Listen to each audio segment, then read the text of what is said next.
মঙ্গল করো গো মা, ওর ভালো করো গো। কালী কালী মা।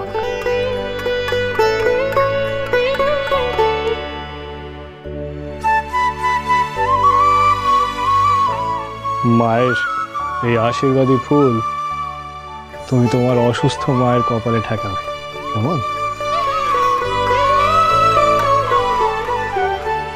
জয় মা। আর এটাও নিয়ে যাও, মায়ের প্রসাদ। শোনো গো কমলাকান্ত, আজ আমাদের একটু তাড়া আছে বুঝলে, আমাদেরকে বেরোতে হবে, সেই নাগদহ গ্রামে যেতে হবে। তাই জন্য তোমার সাথে ঠিক ভালো করে গল্প করতে পারলাম না। তুমি আরেকদিন এসো কিন্তু, কেমন? অবশ্যই আসবো, অবশ্যই আসবো ঠাকুর। আজ তাহলে আসি। হ্যাঁ এসো। না না দাঁড়া দাঁড়া, সর্বাণী থাক, আপনাকে আর বলতে হবে না।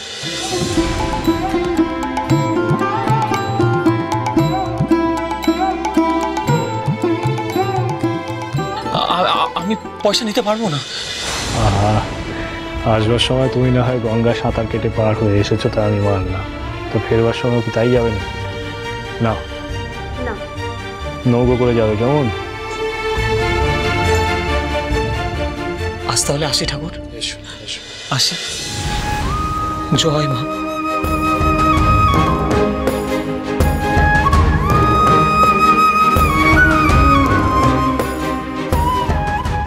বড় ভালো ছেলে, জমিদার বাড়ির ছেলে, অথচ কি সরল, কেমন শান্ত,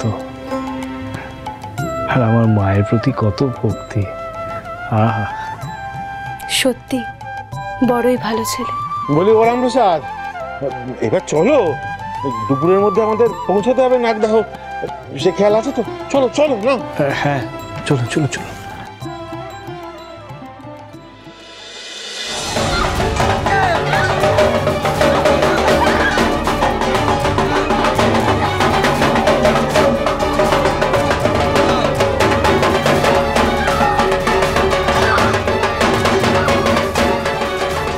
কি গো, কোথাও কি পুজো আছে নাকি?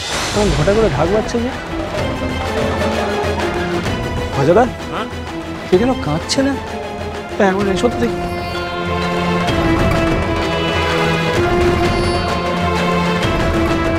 কি করছেন আপনারা? থামান এসব, ছেড়ে দিন।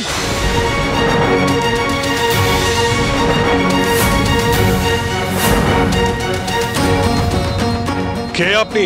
আমাদের কাজে বাধা দিচ্ছেন কেন? অন্যায়, এ কাজ করবেন না।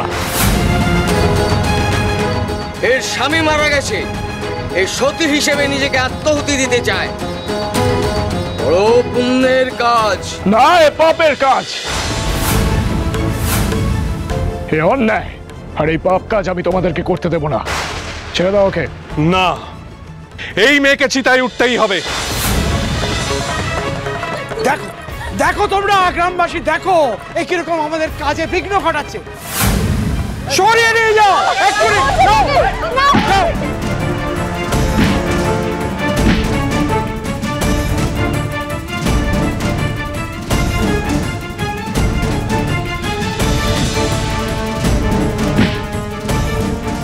মারবি না? আয়, কে কবি? আয় আয়, মজাদা, লাঠি তোলো। আয় দেখি।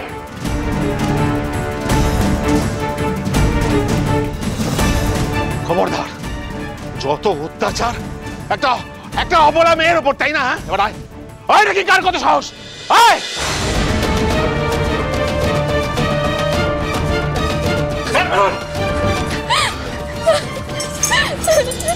ঠাকুর আমি মরতে চাই না, ঠাকুর আমি মরতে চাই না।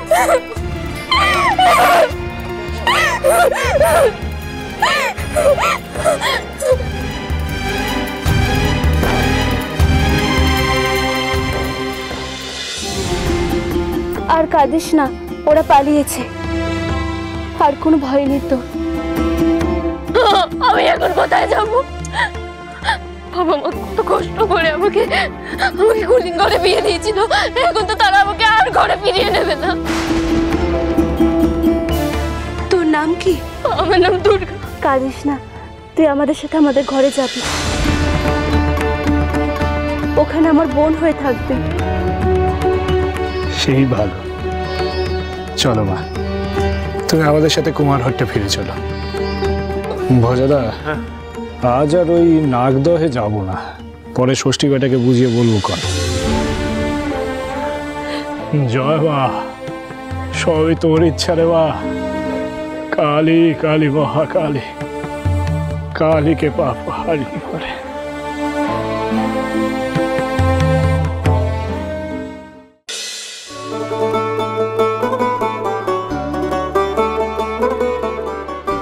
শোন, তুই এক কাজ কর, তুই পরমেশ্বরীর কাছে থাক, আমি বড় পুকুর থেকে জল নিয়ে আসছি, কেমন? আসলে ঘরে এক ফোঁটাও জল নেই। আর হ্যাঁ, উনি ভজরি দাদা এক্ষুনি ফিরবে। দিদি শোনো না, বলছি যে তুমি এখানে থাকো, আমি গিয়ে জল নিয়ে আসছি। তুই পারবি? না পারার কি আছে, আমি তো তোমার সাথে ঘাটে আগে গেছি, আমি ঘাটটা চিনি। আচ্ছা বেশ, তুই যা, আমি বরং এখানে রান্নাটা বসাচ্ছি, কেমন? ধর। সর্বাণী, সর্বাণী। ও দিদি, আপনি এখানে? হ্যাঁ, শুনলাম তোমরা নাকি নতুন বোন পাতিয়েছো, সেটাই দেখতে এলাম আর কি। তো চক্ষু লজ্জা বলে তো তোমাদের আর কিছুই রইল না। শেষমেশ একটা বিধবা মেয়েকে ঘরে এনে তুললে। সমাজের নিয়ম কানুনের ধার ধারণা বুঝি তোমরা? দিদি, দুর্গা বড় ভালো মেয়ে, এমন একটা মেয়ের এরকম দুর্গতি হলে কি সহ্য করা যায় বলুন? এসব দেখার পরেও কি আমরা চুপ করে থাকতে পারি? না দিদি, সেটা সম্ভব নয়। সমাজের সব নিয়ম যে ঠিক তা আপনাকে কে বলেছে বলুন তো? ওকে একটুকু সাহায্য করা মানুষ হিসেবে আমাদের কর্তব্য। করো করো, আরো করো, কিন্তু এর জন্য একদিন বড় বিপদে পড়বে তোমরা। আর এই মেয়ে তোমাদের সর্বনাশ ডেকে আনবে, এই আমি বলে রাখলাম।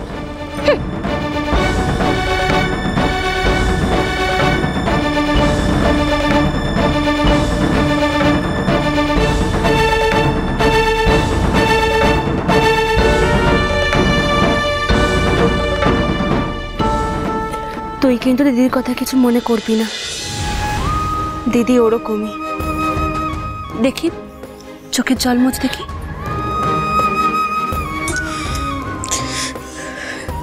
যা পুকুর ঘাট থেকে জল নিয়ে।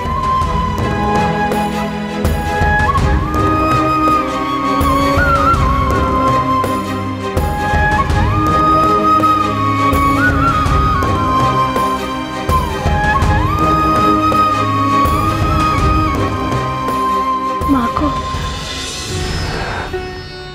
তুমি মেয়েটাকে দেখো মা, ওর একটা গতি করো তুমি।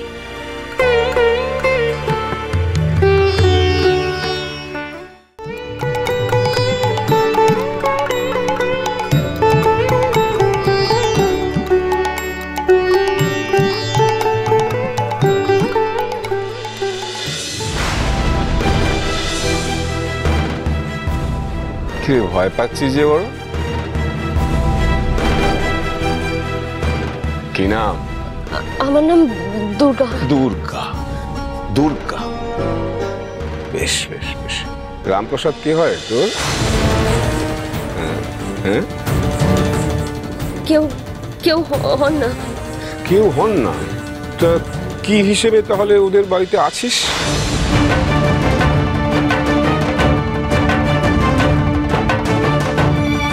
ঠাকুর আমাকে আশ্রয় দিয়েছেন। আশ্রয় দিয়েছে ঠাকুর? আশ্রয় দিয়েছেন? যার নিজেরই ভালো করে অন্য জোটে না, সে আবার অন্যকে আশ্রয় দিয়েছেন। তাতে আপনাদের কি? আশ্রয় দিয়েছেন, আশ্রয় দিয়েছেন। অন্য জোটে না, তার নিজেরই ভালো করে সে আবার অন্যকে আশ্রয় দিয়েছেন। সরুন, আমার পথ ছাড়ুন, ছাড়ুন বলছি। আচ্ছা আচ্ছা আচ্ছা, আশ্রয় দিয়েছেন। সনাতন, অমন সুন্দরী মেয়ে রামপ্রসাদ নিজের ঘরে তাকে আশ্রয় দিয়েছেন। ভাবগতিক ভালো ঠেকছে না, নজর রাখতে হবে, নজর রাখতে হবে। রামপ্রসাদের ঘরে এ দুর্গা আবার কোন দুর্গা?